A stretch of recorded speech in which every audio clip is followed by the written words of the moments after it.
జ్ఞానంలో వెతకండి అంటే ఎవరు, ఏది, ఏది నిజమైన నేను, ఇందులో నిజమైన నేను తెలిస్తే మీలో ఉన్న నిజమైన నేను, నాలో ఉన్న నేను తేడా లేదు. మీరు తొడుక్కున్నది ఇలాంటి శరీరమే, అందులో ఉన్న నేను, నాలో ఉన్న నేను ఒకటే. అప్పుడు ఒకటైపోతుంది. తత్ తమ్ అసి, నువ్వు నేను ఒకటే. ఇప్పుడు ఈ మహావాక్యం వైపుకి నడవాలి అంటే కేనోపనిషత్ తెలియాలి. కేనోపనిషత్ ఎవరు చెప్పారు? అమ్మవారే చెప్పింది. ఎప్పుడు చెప్పింది? ఇంద్రుడు ఒకసారి దేవతా సైన్యంతో వెళ్ళి రాక్షస సైన్యాన్ని ఓడించి తిరిగి వస్తూ పెద్ద సంతోషంతో విందు చేసుకుంటున్నాడు. ఉత్సవం, అరుస్తున్నారు, కేకలు పెడుతున్నారు, గెంతుతున్నారు, చేస్తున్నారు, కూర్చున్నారు. ఎంత అజ్ఞానం రా వీళ్ళది! వాళ్ళని వీళ్ళు చంపారా? ఇది వీళ్ళ శక్తా? అమ్మవారు ఒక పెద్ద తేజోరూపంగా వెలిసింది. తేజస్సు కంటిని ఆకర్షిస్తుంది. అందుకని ఇప్పుడు ఇంద్రుడు అన్నాడు, అంత తేజస్సు ఉంది ఏమిటి? తేజస్సు అంటే భయం కదా, అగ్ని కూడా తేజస్సు. కాబట్టి అగ్నిని పిలిచి నువ్వు వెళ్ళి అడిగిరా అన్నాడు. అగ్నిహోత్రుడు వెళ్ళాడు. అమ్మవారు అడిగింది, ఎవరు నువ్వు అని అడిగింది. కస్త్వం, నేను అగ్నిహోత్రుణ్ణి. ఏం చేస్తావు? కాల్చేస్తా ఏదైనా. ఓహో, ఆ గడ్డి పరక కాల్చు అంది. తన యొక్క ధర్మాన్ని, తన యొక్క శరీరమును ఆ గడ్డి పరక మీద పెట్టాడు. అదేం కాలలేదు, ఏం కాల్చలేదండి ఆవిడ. సిగ్గుపడిపోయి వెళ్ళిపోయాడు. అప్పుడు ఇంద్రుడు వాయువు వంక చూశాడు. వాయువు ప్రభంజనుడు, విరిచేస్తాడు దేన్నైనా. చక్కగా వీస్తే సమీరుడు. కాబట్టి ఇప్పుడు ఆయన వెళ్ళాడు. ఎవరు నువ్వు అందావిడ. నేను ప్రభంజనుణ్ణి, వాయుదేవుణ్ణి, లోకాన్నంతటినీ నిలబెడతాను. ఓహో, అంత గొప్పవాడివా? ఇలా గడ్డి పరకని విసురు అంది. ప్రభంజనుడై విసిరాడు, కదలలేదు గడ్డి పరక. సిగ్గుపడి ఇంద్రుడికి చెప్పాడు. ఇప్పుడు ఇంద్రుడు వినయంతో వచ్చి, ఎవరై ఉంటుంది తల్లి, ఈవిడ పరాశక్తి. మేము రాక్షసుల్ని ఓడించడానికి ఏ శక్తి పనికొచ్చిందో ఆ శక్తి, ఏ ఆదిశక్తిలోంచి వచ్చిందో ఆ శక్తి నా కంటికి తేజస్సుగా కనపడుతోంది. నమస్కారం చేసి నిలబడ్డాడు. ఆవిడ వెంటనే ఉమా అంటారు. ఉమా కేనోపనిషత్తులో జ్ఞానాన్ని బోధిస్తే ఆవిడే జ్ఞానప్రసూనాంబ. ఇప్పుడు ఆవిడ ఇంద్రుణ్ణి కూర్చోపెట్టి జ్ఞానాన్నంతటినీ బోధించింది. అసలు ఏది నిజమైన నేను చెప్పింది. అప్పుడే ఆ మెరుపులతో పోల్చి చెప్తుంది. అదే 4వ అధ్యాయం 4వ మంత్రం నుంచే ప్రారంభమవుతుంది కేనోపనిషత్తులో. కాబట్టి అందుకే అవి మంత్రములు, మననం చెయ్యాలంటారు. ఉపనిషత్తుని శ్లోకాలు అనరు, ఉపనిషత్ మంత్రాలు అంటారు. మంత్రం అంటే మననము. బాగా శిష్యులు లోపల తిప్పాలి. తిప్పితే ఏది నిజమైన నేనో తెలిసిపోతుంది. ఇక ఉపనిషత్తుల పేర్లు అంత గంభీరంగా ఉంటాయి. ఒకదాని పేరు మాండూక్యోపనిషత్. మాండూక్యోపనిషత్ అంటే ఏంటండి?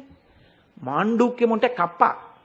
దాని పేరు కప్ప ఉపనిషత్తు. కప్ప ఉపనిషత్తు ఏంటి అంటే, కప్ప ఒక్కటే మెట్టు మించి మెట్టు, మెట్టు మించి మెట్టు, మెట్టు మించి మెట్టు ఎక్కదు. ఓ మెట్టు ఎక్కుతుంది, 2 మెట్లు పైకి ఎక్కేస్తుంది, దూకేస్తుంది. అందుకే కప్పదాటు దాటేశాడు అయినా అంటారు. 2 మెట్లు, ఒక మెట్టు విడిచిపెట్టి ఎక్కేస్తూ ఉంటుంది, దూకేస్తూ ఉంటుంది. భగవంతుని యొక్క అనుగ్రహము కలిగితే, మీరు ఆయన ముందు శిరస్సు ఉంచి నిలబడితే, ఆయన అనుగ్రహము కలిగిన నాడు మీకు ఒక చమత్కారం కలుగుతుంది. మీరు ఏ స్థాయిలో ఉన్నారన్న దాంతో విచారణ ఉండదు. ఉండకుండా మీరు జ్ఞాని అయ్యే అవకాశం ఉంటుంది. నేను మాట అడుగుతాను మిమ్మల్ని, చెప్పండి, శంకరాచార్యుల వారు బ్రహ్మసూత్రాలకి, ఉపనిషత్తులకి భాష్యాలన్నీ రాసిన తర్వాత జ్ఞాని అయ్యారా? జ్ఞానం అయ్యాక రాశారా? జ్ఞానం అయ్యాక రాశారు. అంతకుముందు వ్యాఖ్యానాలన్నీ రాయినటువంటి గౌడపాదాచార్యుల వారు వాళ్ళు రాయలేదు కాబట్టి జ్ఞానికారా? రాయకపోయినా జ్ఞానే. మరి అంతకుముందు ఏ భాష్యాలు చదవకుండా శంకరాచార్యుల వారే భాష్యాలు రాయగలిగారు అంటే ఆయనకి ఏమీ చదవకుండానే ఆత్మానుభవం కలిగిందా లేదా? అంటే ఈశ్వరానుగ్రహం కలగడానికి సనాతన ధర్మములో వైదిక నిష్ఠతో మీరు నిలబడిన భక్తి మీకు జ్ఞానం కల్పిస్తుంది. అవైదిక భక్తి చేత అలా కలగదు. అవైదిక భక్తి విఘ్నం. అవైదికమైన మార్గంలోకి వెళ్ళిపోవడం ఏమైపోతుందో తెలుసా అండి? హెచ్చవేత సున్నైపోతుంది. అదో చమత్కారం, అది పెద్ద విఘ్నం. జీవితం అంతా పోతుంది అవైదికంలో. అది చాలా బాగుంది అనుకుంటాడు, వెళ్ళిపోతాడు. వెళ్ళిపోయిన తర్వాత ఏమైపోతుందంటే అదంతా అవైదికం. కాబట్టి అసలు చేసినదంతా ఏమవుతుందంటే సున్నై కూర్చుంటుంది. ఉదాహరణకి నేను మీకు ఎంత డబ్బు ఇస్తానో చెప్తాను, లెక్క పెట్టుకోండి అన్నాను అనుకోండి. 1x2 అన్నాను అనుకోండి. 2 1 2 రూపాయలు ఇస్తాడు. x3, అబ్బా 2 3 6 రూపాయలు ఇస్తాడు. x4 6 4 24 రూపాయలు ఇస్తాడు. x5 అబ్బా 24 5 120 రూపాయలు ఇస్తాడు. x6 అబ్బా ఏదో 720 రూపాయలు ఇస్తాడు. x8 ఇలా చెప్తున్నాను. మీరు గౌరవ హెచ్చవేతలు వేసుకుని వేలు, లక్షలు, కోట్లలోకి వెళ్ళిపోతుంది. ఓరి నాయనో ఎంత ఇచ్చేస్తున్నాడో అనుకుంటున్నారు. పెరిగిపోతుంది. x0 ఏమైంది? సున్నైంది. అవైదికమైనటువంటి పూజ, అవైదికమైన ధోరణి చివరికి మిగిల్చేది సున్నే. ఏమీ ఉండదు అందులో. సనాతన ధర్మం 1కి 10 మాటలు వైదికాన్ని ఎందుకు ప్రస్తావన చేస్తుందో తెలుసా అండి? ఇలాగే వెళ్ళు, ఇలాగే వెళ్ళు, ఇలాగే వెళ్ళు, విడగొట్టి భక్తి జ్ఞాన కర్మలను యోగాలు చేసి ఎందుకు మాట్లాడుతుంది? అవైదికం వైపుకి వెడితే చివరికి సొన్నైపోతావు. అలా వెళ్ళకూడదు, అస్సలు మార్గం కాదది. కాబట్టి వైదిక మార్గావలంబనమునందు ఈశ్వరానుగ్రహం కలిగిందనుకోండి, ఇంత చేస్తేనే మీరు ఆ స్థాయిని పొందుతారనే ఉండదు ఎక్కడను. మీకు జ్ఞానము ఈశ్వరానుగ్రహముగా కలుగవచ్చు. నేను మీకు ఒక ఉదాహరణ చెప్తాను. మనం పురంధరదాస్ గారు అని పురంధరదాస్ గారి కీర్తనలు పాడతాం. పురంధరదాసు గారంతటి స్వార్థజీవి ప్రపంచంలో ఎవరు ఉండరు. ఆయన పిల్లికి బిచ్చం కూడా పెట్టడు.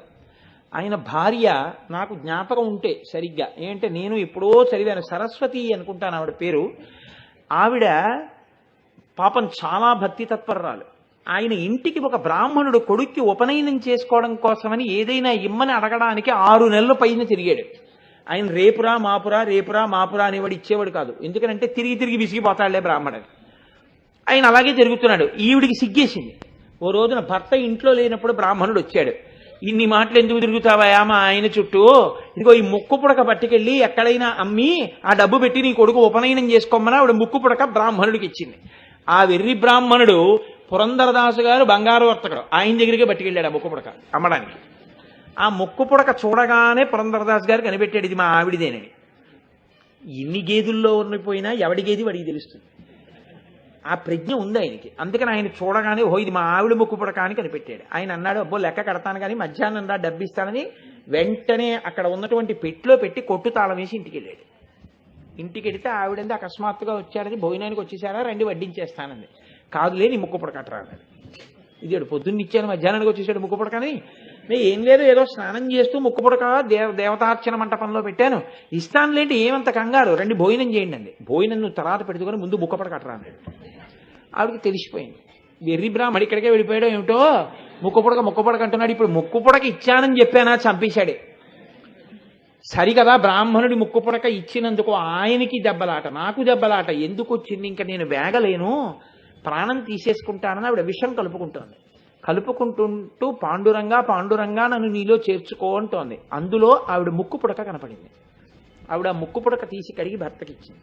ఆయన ముక్కు పుడక చేత్తో పట్టుకుని, ముక్కు పుడక నేనే కదా కొట్లో పెట్టొచ్చాను, ఈవిడికి ఎక్కడిది ముక్కు పుడక అని మళ్ళీ కొట్టుకెళ్ళి తలుపు తీసి పెట్టి తీశాడు. పెట్టిలో ముక్కు పుడక లేదు.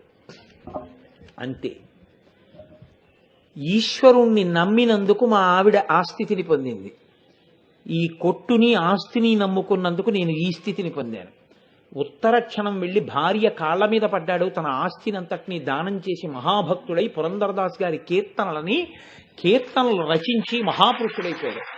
ఇప్పుడు నాకు చెప్పండి, ఈ స్థాయి తర్వాత ఈ స్థాయిని చెప్పడం కుదరదు. ఈశ్వరానుగ్రహం మీద ఆధారపడి ఉంటుంది. ఈశ్వరానుగ్రహం కోసం నువ్వు మాత్రం వైదిక మార్గంలో వెళ్ళవలసి ఉంటుంది. వైదిక మార్గంలో నువ్వు వెడుతుండగా ఎప్పుడు నీ మీద పడిపోతుందో తెలియదు అనుగ్రహం. పడిపోతే నీకు బ్రహ్మజ్ఞానం చేత మోక్షం. ఇది చెప్పడం కప్పదాటుని చెప్తుంది. చెప్పి ఏ అవస్థ నుంచి ఏ అవస్థలోకి వెడితే బ్రహ్మజ్ఞానం వస్తుందో చెప్పి ఇదే పద్ధతిని చెప్పడం మాత్రం నా వల్ల కాదంటుంది. కాబట్టి అది మాండూక్యోపనిషత్తు అన్నారు. ఉపనిషత్తులకి పేర్లు కూడా ఏం ఒత్తినే రాలేదండి. ఉపనిషత్తులు అనంతమైన దశోపనిషత్తులు ప్రధానం. అందులో కేనోపనిషత్తు, ఈశావాస్యోపనిషత్తు, మాండూక్యోపనిషత్తు, కఠోపనిషత్తు, ప్రశ్నోపనిషత్తు, వీటికి పేర్లు వచ్చాయంటే అంత గొప్ప సారాంశం వాటిలో పెట్టి ఉండడం వల్ల వచ్చేసాయి ఆ స్థితి.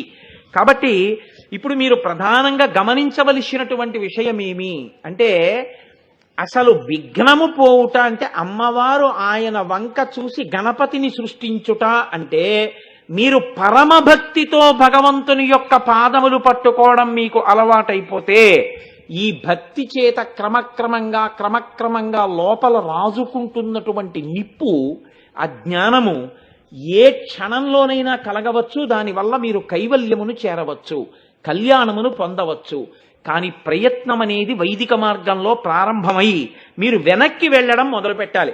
ఇది వెళ్ళనంతసేపు ఈశ్వరార్చన ఎక్కడి వరకు ఆగిపోతుందో తెలుసా అండి? ఎప్పుడూ 2 దగ్గరే ఆగుతుంది. మీరు బాగా జ్ఞాపకం పెట్టుకోండి, 2 దగ్గరే ఆగుతుంది.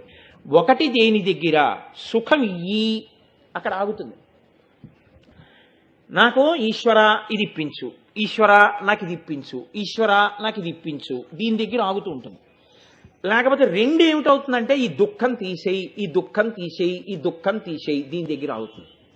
మీరు బాగా గమనించండి, ఈ రెండిటి దగ్గర ఆగిపోతుంటే పెద్ద విఘ్నం దగ్గర ఆగి ఉన్నాడు, కామ్యంతోనే నిలబడతాడు. అకామ్యం ఎప్పుడు చేయడు. అసలు ఏ కోరిక లేకుండా పూజ చేయడం, ఏ కోరిక లేకుండా ఈశ్వరార్చన ఉండదు ఆయనకి. అసలు అందులో పరవశం ఉండదు. ఈశ్వరుణ్ణి ప్రార్థన చెయ్యాలన్న ఆర్తి ఎందుకుంటుందో తెలుసా అండి ఆయనకి ఏదో కష్టం ఉంది. ఇప్పుడు ఆ దుఃఖం పోవడానికి వెళ్ళినా ఆర్తితో చేస్తాడు. లేకపోతే ఏదో సుఖం కావాలి, దాని ఎందు చాలా మగ్నత ఉంది, అది పొందాలని, దానికోసమన్నా ప్రార్థన చేస్తాడు. ఈశ్వరుణ్ణి ప్రార్థించకుండా ఉండలేనని ఆర్తితో మాత్రం చేయడు. ఇప్పుడు ఇలా చేయకుండా నేను ఉండలేనండి అందుకు చేస్తానండి అని తను చేయడు. ఇది పై మెట్టు. ఆ మెట్టికి ఎక్కలేవు, నువ్వు ఇక్కడే ఉంటావు. సుఖము దుఃఖము ఈ రెండు ఏం చేస్తాయని అడిగింది శాస్త్రం. బాగా పట్టుకోండి. రెండింటి ఫలితం ఏమీ అని అడిగింది. ఒకవేళ సుఖం ఇచ్చానయా ఏం చేస్తావు, దుఃఖం ఇచ్చానయా ఏం చేస్తావు అని అడిగింది. డొక్కలు నొప్పి వస్తాయి. మీరు జాగ్రత్తగా గమనించండి. సుఖం బాగా ఇచ్చేసాను అనుకోండి, మీకు డొక్కలు నొప్పి పెడతాయండి. ఎందుకో తెలుసా? సుఖం అంటే ఏంటంటే మనసు సంతోషం అయిపోవడం, అన్ని కష్టాలు మర్చిపోవడం. మిమ్మల్ని నవ్వించేసాను అనుకోండి, కాసేపటికి అంటారు డొక్కలు లాగేస్తున్నాయండి, ఇంక నవ్వలేను బాబాయ్, ఇంకా నవ్వించకండి అంటారు. నవ్వు ఎక్కువైపోయినా సుఖం ఎక్కువైపోయినా డొక్క నొప్పి. అదే పనిగా ఏడుస్తున్నాడు అనుకోండి, ఏడిచి డొక్కలు లాగేస్తున్నాయండి, ఇంకా పాప ఆయన్ని పోనీ గుర్తు చేయకండి, వదిలేయండి, ఏడవడు ఇంకంటారు. ఏడిస్తే వచ్చేది డొక్క నొప్పి, నవ్వితే వచ్చేది డొక్క నొప్పి. ఓరి పిచ్చాడా, రెండింటితో నువ్వు పొందేది ఒక్క స్థాయి. ఎందుకు అది అడుగుతావు అస్తమానం? ఈ రెండిటిని దాటి రెండిటిగా సాక్షిగా ఉండగలిగిన స్థితికి ఎందుకు వెళ్ళావు? ఈ పైమెట్టు ఎక్కాలంటే నువ్వు అకామ్య పూజ నేర్చుకో, పరవశంతో చెయ్యకుండా ఉండలేక చెయ్యడం నేర్చుకో.